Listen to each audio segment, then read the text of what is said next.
大家好，欢迎来到听书学史。今天我要给大家介绍《不完美也能过好人生》这本书。这本书写的是如何让人生变得更加丰富。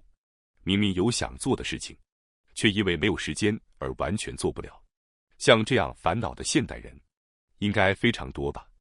本书正是为有这种困扰的你而写的内容，希望大家可以看到最后。今天视频的内容包括以下2个部分。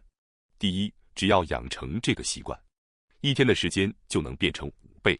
第二，能够这样使用时间的人，才是人生的赢家。首先是第一部分，只要养成这个习惯，1天的时间就能变成5倍。首先要介绍的第一个方法是，坦然接受把所有任务都完成是不可能的这一事实。我们人类的烦恼之一就是时间不够。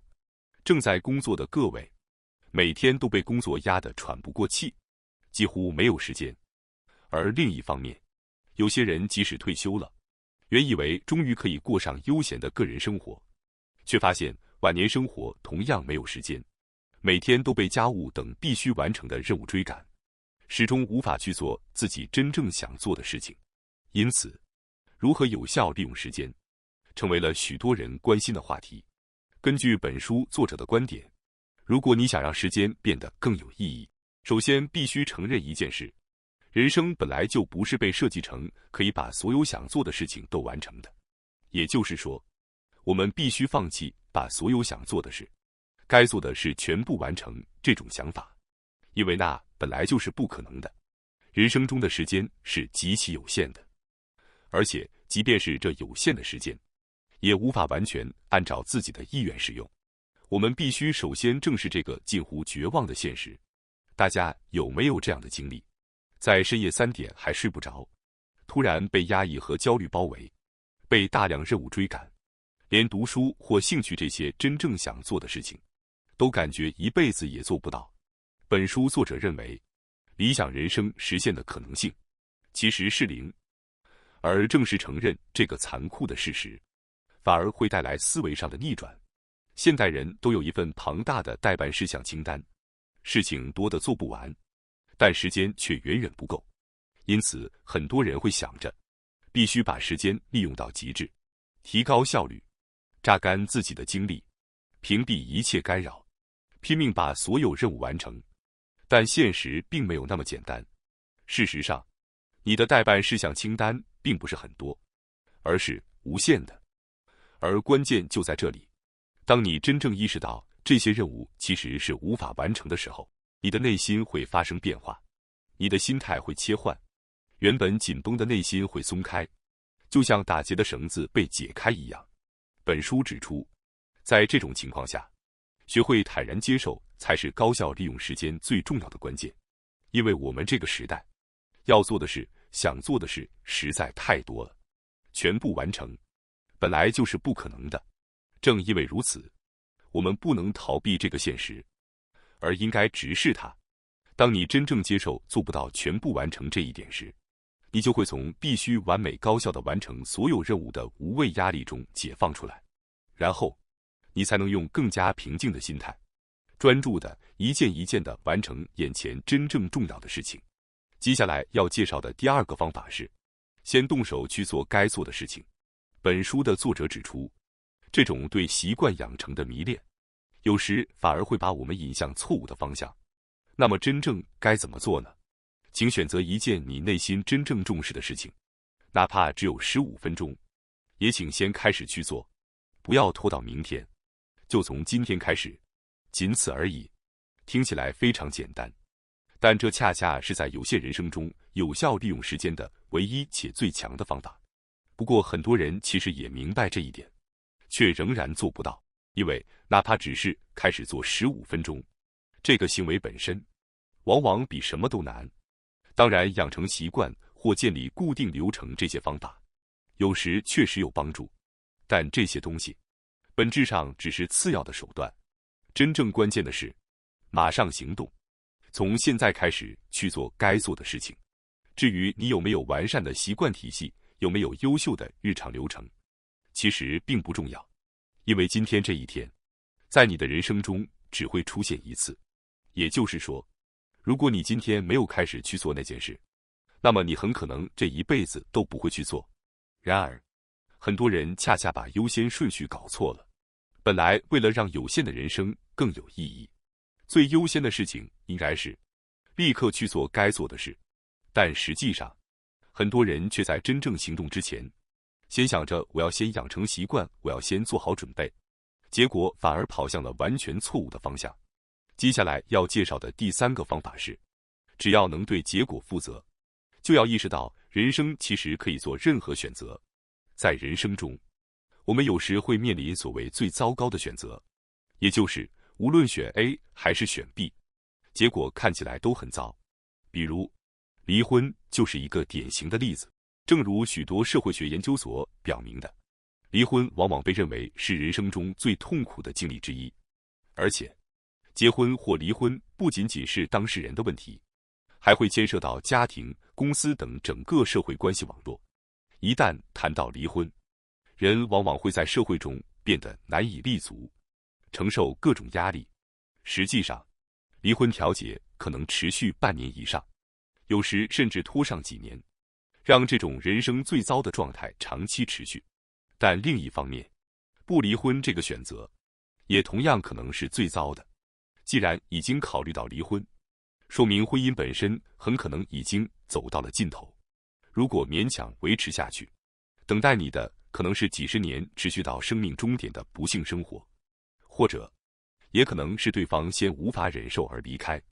那么当离婚和不离婚这2个选择都很糟糕时，我们到底该怎么选？在这种时候，很多人会选择第3种方式，什么都不做，维持现状。因为无论选择哪一边，都意味着痛苦。于是人们往往期待会不会突然出现一个完美的第3选项，帮自己解决一切。但现实是，这样的奇迹选项并不会从天而降。因此，很多人最终还是选择了原地不动。但作者认为，对于这样的人来说，请不要逃避，而是冷静判断真正更好的选择。提出分开确实很痛苦，但我们每个人都拥有选择分开的自由与权利。无论这个决定会带来多么糟糕的结果，只要是自己做出的选择，就必须承担其后果。正因为如此，任何决定都一定伴随着代价，而主动承担这个代价，这本身就是人生。当你真正意识到这一点时，原本四面受限、无路可走的人生，会突然变得开阔起来。即使因为离婚经历了人生中最糟糕的阶段，你依然可以从那里重新开始，走向新的人生。当然，这并不是说一定要离婚，也确实存在一些夫妻能够跨越一时的困难，最终携手一生，获得幸福。真正重要的是，不要等待所谓第3种选择，也不要陷入思考停止的维持现状，而是要有意识地为自己的人生负责，主动做出选择，并亲手开辟自己的道路。不仅仅是离婚问题，在人生中，我们会一次又一次遇到这种无论选 A 还是 B 都各有缺点的困境。在面对这种最糟选择时，很多人会误以为自己没有选择，于是只能维持现状。但其实并不是没有选择，而是你需要为自己的选择负责。但是，请你认真问问自己，你的人生真的没有选择的余地吗？到底哪一件事才是真正重要的？本书作者指出，人生中那些不得不做的事情，其实并没有我们想象中那么绝对。可以说，我们99%的人都是被这些社会义务感所驱动的。但是作者提出了一个颠覆性的观点，这些所谓的义务，并不是必须做到的绝对规则。事实上，我们的人生本来就是自由的，可以做任何选择。当然有一个前提，你必须为自己的选择结果负责，这也是本书最重要的一点。只有当你愿意承担后果，你才真正拥有了人生的自由。在人生中，无论多么微小的选择，都会带来相应的结果。而在某一个瞬间，我们其实只能选择一个选项。所谓自由，就是只要你有承担代价的觉悟，就没有人能阻止你做出任何选择。接下来进入第4个方法，与其选择做什么，不如选择放弃什么。只要不是被关进监狱这种极端情况，我们其实是自由的，可以做任何事情。但很多时候，我们会产生一种错觉，觉得自己没有选择权，没有自由。其实，我们之所以觉得必须去做某件事，往往只是因为不想承担不去做所带来的代价。换句话说，很多我们认为是义务的事情，只是因为我们害怕不做之后的惩罚，才把它当成义务。无论是朋友的约定，还是对家人的责任，都是如此。我们其实一直拥有违背他们的自由，只是害怕随之而来的后果，所以不敢选择。于是现实变成这样：工作和义务虽然痛苦，但有回报；兴趣和自我时间很有意义，但伴随着风险。多数人权衡之后，会因为害怕风险，选择工作和义务。如果从这个角度来看，复杂的人生选择其实可以简化为一个问题：你愿意承担哪一边的代价？作者并不是让大家只做自己喜欢的事，然后走向毁灭，而是想表达，如果你真的想为自己重要的事情腾出时间，就必须做到这种程度的取舍。比如，很多人在忙碌一天后，会觉得不把孩子的玩具收拾好，就无法放松。但实际上，即使玩具是乱的，你依然可以休息。如果你真的有更重要的事情要做，你完全可以选择放弃整理玩具，把时间留给自己。你为此付出的代价，不过是房间不够整洁。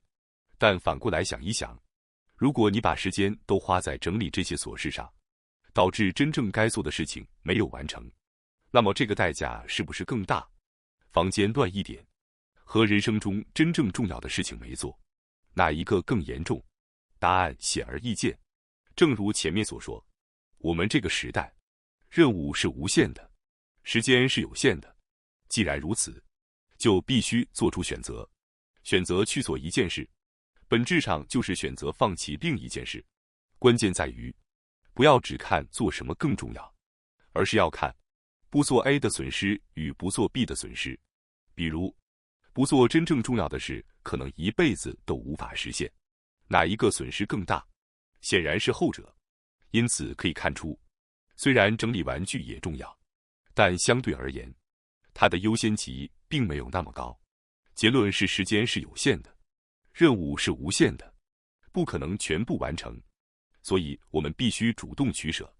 只有在你做出正确选择之后，才有意义。如果选择本身错了，再高效的时间管理也没有用。最后最重要的一点是，人生并不是设计成先把所有琐事做完，再去做重要的事，这两者无法兼得。与其拼命提高效率去完成所有杂事，不如直接放弃一部分，承担风险，把时间用在真正重要的事情上。这才是在有限人生中真正正确的时间使用方式。接下来进入第2部分，能够这样使用时间的人，才是人生的赢家。从这里开始，我们要换一个角度，讲一讲一种不去高效利用时间的生活方式。你可能潜意识里认为，只有把自己的潜力发挥到极限，不断努力，我才是有价值的。于是拼命自我提升，不断逼迫自己。而本书作者指出，这种状态其实是最糟糕的，因为你将永远没有休息的时间。而且从根本上说，把自己的潜力100%完全发挥，一点余力都不剩，这是不可能的。当然，我们日常确实有很多必须完成的事情，但问题在于，现代人是在必要义务之上，又不断给自己叠加更多的义务。本来我们只需要朝9晚5工作，其余时间自由放松，也是完全可以生活的。但很多人却会因为了存钱养老，想通过投资实现财务自由等等理由，不断把自己逼得更紧。那么有没有更好的方法呢？作者推荐一个很简单但非常有效的方式，做一份已完成清单。很多人习惯列待办事项清单，把工作、副业等安排得满满当当，结果反而被这些任务压得喘不过气。不如干脆放弃待办清单，改为记录。今天已经完成了什么？这个已完成清单就是把你已经做过的事情一件一件写下来。比如喝了咖啡，洗了澡，哪怕是再小的事情都可以。为什么这个方法有效？因为我们在评价自己时，常常会犯一个错误，把已经做到的自己和理想中100%完成一切的自己做比较。但正如前面所说，100%完成所有事情本来就是不可能的。这个完美的自己，现实中根本不存在。如果你一直拿自己和100%的理想状态比较，就会永远觉得自己不够好，自己还不够努力，自己还有很多不足。这种感觉会不断带来焦虑，让人越来越疲惫。而已完成清单正好相反，它是把现在的自己和什么都没做的自己去比较，只要你做了一点点事情，就是加分。这样一来，你会更容易获得成就感，自我肯定感提升，动力自然增强。而且这一切都是在没有压力的情况下自然发生的。真正改变人生的，从来不是你做的更多，而是你是否有勇气做出选择。从今天开始，不妨试着做3件事，接受做不完这件事。每天哪怕只做15分钟真正重要的事，勇敢放弃那些不那么重要的事情，你会发现，人生真的会慢慢变得不一样。感谢大家收看今天的节目。如果你喜欢我们分享的内容，记得点赞、订阅并开启小铃铛通知，第一时间获取我们的更新。在下次的节目中，我们将继续为大家分享更多有益的书籍。再次感谢大家的支持，我们下期再见。